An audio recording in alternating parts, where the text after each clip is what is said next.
안녕하세요. 이가피 교수의 신간 읽기입니다. 오늘 여러분과 함께 나눌 책의 제목은 실리콘밸리 천재들의 생각 아포리즘, 김태연 지음, 리텍 컨텐츠에서 23년 5월 10일에 발행하였습니다. 저자는 인문학자, 지식 큐레이터로서 세상에 존재하는 현명한 지식과 그 방법을 찾아 끊임없이 사유하고 탐구하는 일을 하고 있습니다. 이 책을 선택한 이유는 저도 4차 산업 시대라고 하는데 실리콘밸리에서 배출된 여러 사업가들의 생각을 한번 들어보고 싶었습니다. 이 책은 3부로 구성되어 있는데요. 모두 25명의 창업자나 CEO에 대해서 소개와 함께 그들의 생각을 알 수 있는 어록을 영어 원문과 함께 제시하고 있습니다. 파트 1에는 많이 들어보신 이름들이 나옵니다. 애플 창업자 스티브 잡스, 마이크로소프트 창립자 빌 게이츠, 구글 전 CEO 레리 페이지, 구글 공동 창립자 세르게이 브린, 테슬라 CEO 일론 머스크, 아마존 설립자 제프 베이조스, 페이스북 창립자 마크 저커버그, 트위터 창업자 잭 도시, 페이펄 공동 창업자 피터 틸, 이렇게 9명이 나와 있습니다. 그리고 파트 2에는 애플 CEO 팀 쿡, 구글 전 CEO 에릭 슈미트, 마이크로소프트 CEO 사티아 나델라, 이베이 창업자 피에르 오미디아르, 오라클 창업자 레리 앨리슨, 챗 GPT 설립자 샘 알트만, 구글 CEO 순다르 피차이, 이렇게 7명이 있고요. 파트 3에는 유튜브 CEO 수전 와치스키, 넷플릭스 CEO 리드 헤이스팅스, 에어비앤비 공동 창업자 브라이언 체스키, 링크드인 창업자 리드 호프만, 핀터레스트 CEO 벤 실버만, 우버 창립자 트래비스 켈러닉, AMD CEO 리사 수, 인텔 CEO 앤디 그로브, 엔비디아 CEO 젠슨 황. 제가 이들의 이름을 다 불러드린 이유는 여러분이 특히 관심 있는 CEO가 있으면 이 책을 읽어보시기 바랍니다. 저는 여러분에게 여성 CEO 2명과 그리고 이민자로서 이민 1.5세대 혹은 2세대들이 이룬 업적을 보려고 합니다. 들어가기 전에 실리콘밸리 천재들의 공통점을 소개하겠습니다. 첫째, 일을 향한 열정과 몰입이 뛰어납니다. 둘째, 그들은 뛰어난 창의력과 혁신성을 가지고 있습니다. 셋째, 사람들과 협력하고 공유합니다. 넷째, 실패에 대한 용인력이 상당합니다. 마지막으로 그들은 빠르게 결정하고 빠르게 실행합니다. 그러니 포기하지 말고 이 책을 분석하여 나의 삶에 적용한다면 그들과 비슷한 사고방식을 갖게 될 것입니다. 본문에는 천여 개의 많은 문장이 있지만 어떤 단 하나의 아포리즘에서 통찰을 얻는다면 바로 그 하나가 자기 신념체계를 바꾸어 이 세상도 변화시킬 수 있습니다. 이 책에 나와 있는 25명 중에서 2명의 여성 CEO가 있습니다. 먼저 유튜브 CEO 수잔 와치스키. 그녀는 2014년부터 유튜브의 최고 경영자로서 활약하고 있다. 구글 창업 시기부터 입사하여 최초의 마케팅 매니저가 되었으며 구글이 자체 개발한 구글 비디오 서비스를 담당하던 중에 2006년 유튜브의 가능성을 보고 인수를 제안하였다. 구글의 공동 창립자인 레리 페이지와 세르게이 브린은 바로 수잔 워치스키의 집인 캘리포니아주 먼로 파크에 위치한 차고에서 밤낮으로 검색 엔진을 만들었다고 한다. 수잔 워치스키는 구글의 어머니라는 별명을 가지고 있다. 또한 5명의 아이를 키우고 있는 워킹맘이다. 그녀는 항상 집에서 저녁 식사를 하고 오후 6시에서 9시엔 가족들에게 헌신하는 것으로 알려져 있다. 그녀의 어록 중에 2가지만 읽어보겠습니다. 코딩은 글쓰기와 같고 우리는 새로운 산업혁명의 시대에 살고 있습니다. 모든 사람이 컴퓨터를 사용하는 법을 알고 있습니다. 그러나 읽을 줄 알면서도 쓸 줄 모릅니다. 제가 완벽한 엄마라는 느낌이 들지 않고 직장에선 제 시간에 대한 제약 때문에 제가 완벽하지 않았던 것 같은 느낌이 들 때가 있습니다. 하지만 제 인생에서 일어나는 두 가지 일의 합을 갖는 것은 결국 저를 더 나은 엄마로 만들고 직장에서 정말 중요한 관점을 준다고 생각합니다. 두 번째로 소개할 여성 CEO는 AMD의 리사 수입니다. 1969년 대만에서 태어난 리사 수는 2살 때 부모와 함께 미국으로 이민을 왔다. 그녀의 아버지는 통계학자였고 어머니는 회계사였다. 부모의 지원 아래 피아노를 10년 동안 배웠지만 그녀는 음악보다 엔지니어링에 더 관심을 가졌다.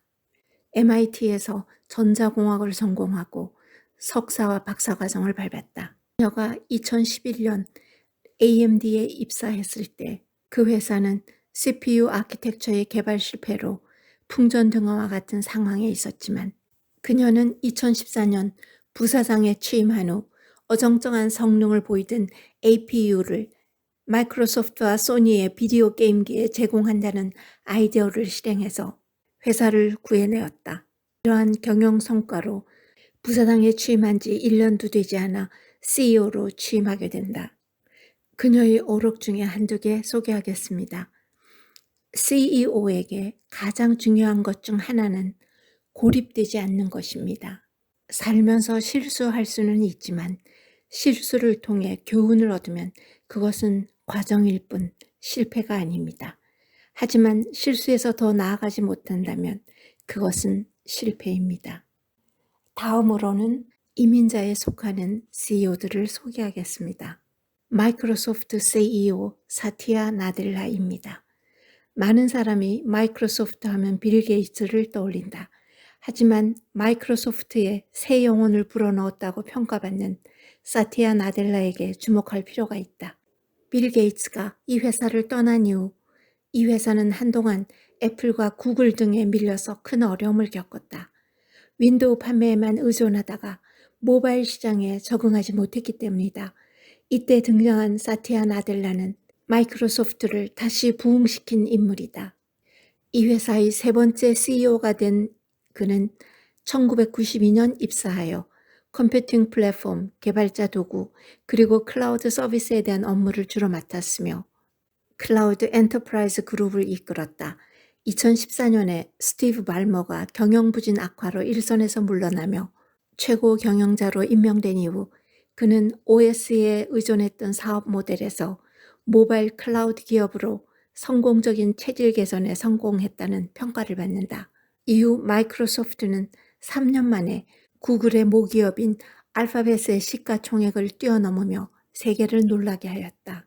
그는 1967년 인도에서 태어났으며 인도의 공과대학에서 전기공학을 전공한 뒤 미국 위스콘신 밀워키 대학으로 유학을 떠나 시카고 대학에서 MBA를 이수하고 사회에 나오게 되었다. 지속적으로 새로운 시도를 거듭하며 마이크로소프트를 더욱 나은 방향으로 이끄는 그의 비전을 들여다보자. 궁극적으로 이것은 인간 대 기계에 관한 것이 아닙니다. 기계를 가진 인간에 대한 이야기가 될 것입니다. 저는 AI가 인간의 역량과 능력을 증가시킨다는 생각에 빠져 있습니다. 다음으로 소개할 CEO는 이베이 창업자 피에르 오미디아르입니다. 그는 프랑스로 이주한 이란 출신 부모 밑에서 태어나 6살에 미국으로 건너왔다. 대학에서 컴퓨터 프로그래머가 되기 위한 교육을 받고 프로그래밍 분야에서 두각을 발휘하며 활동했다. 그러다 현재 아내가 된 팸 오미디아르를 만났다. 팸과의 대화 속에서 사람들이 온라인상으로 자유롭게 경매, 거래를 할 수 있는 서비스에 대한 아이디어를 떠올렸고 1995년에 억션 웹을 창업하기에 이른다. 1997년 이베이로 사명을 변경한 이후 그의 회사는 1998년 뉴욕 거래소에 상장되고 2002년 유럽의 경매 웹사이트인 아이바자르와 온라인 결제 시스템 업체인 페이팔을 인수하는 등 성공 가도를 달려왔다. 오미디아르가 밝힌 것처럼 이베이는 사람들이 선하다는 믿음에 근거하여 각자 목표하는 바를 이룰 수 있기를 바란다. 즉, 단순히 경매 거래에 연결해서 수수료를 챙기는 서비스가 아니라는 것이다. 이베이는 관심의 공유를 통해 다른 사람들과 소통하고 공개적인 피드백을 주고받으며 건설적인 커뮤니케이션 등에서 오는 인센티브를 제공하는 하나의 시장 혹은 사회를 만들어냈다. 이베이를 통해 자기 생각을 실현한 오미디아르는 그간 사회공헌 활동을 꾸준히 해왔다. 그는 1998년 이베이를 상장하기 전에 자사주 출연을 통해 이베이 재단을 설립했다. 이베이 재단은 이베이가 막대한 성공을 거두기 이전부터 오미디아르의 사회공헌에 대한 가치와 생각을 실행하는 조직체였다.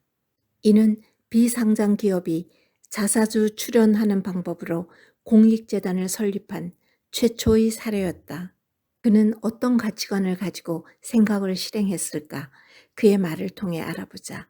우리는 사업이 사회적 이익을 위한 도구가 될 수 있다고 믿는다.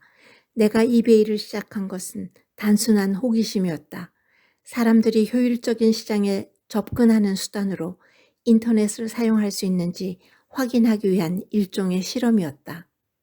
이베이의 사업은 누군가 다른 사람과 사업을 할 수 있게 하는 것에 기반을 두고 있으며, 그러기 위해서는 먼저 상대방이나 시스템에 대한 어느 정도의 신뢰를 개발해야 한다. 당신은 기업에 투자하고 회사를 성장시키고 벤처 투자자가 될 수 있으며 동시에 자선가가 될 수 있다. 참고로 구글의 CEO인 순다르 피차이도 스탠포드 대학으로 유학 간 인도의 대학생이었습니다. 또한 요즘 뉴스에 한창 나오는 엔비디아의 설립자이자 회장인 젠슨 황도 대만계 미국인이라고 합니다. 그는 GPU를 창안하였으며 마케팅 용어를 표준 단어로 정착시켰다. 그는 한 가지 비전을 가지고 있었는데, 지금은 단순하게 사무용 기계로 사용되는 PC가 언젠가는 게임, 동영상 등 모든 멀티미디어를 즐길 수 있는 기기로 떠오를 것이라는 생각이었다. 그는 이렇게 새롭게 열릴 시장을 주도하길 원했다. 그래서 탄생한 것이 바로 세계 최초의 GPU 전문 업체 엔비디아이다. 그들의 시작은 고작 침대 2개만 있는 아파트였지만 자신의 염원대로 GPU를 통해 PC 멀티미디어 콘텐츠 시장에 막을 열었다.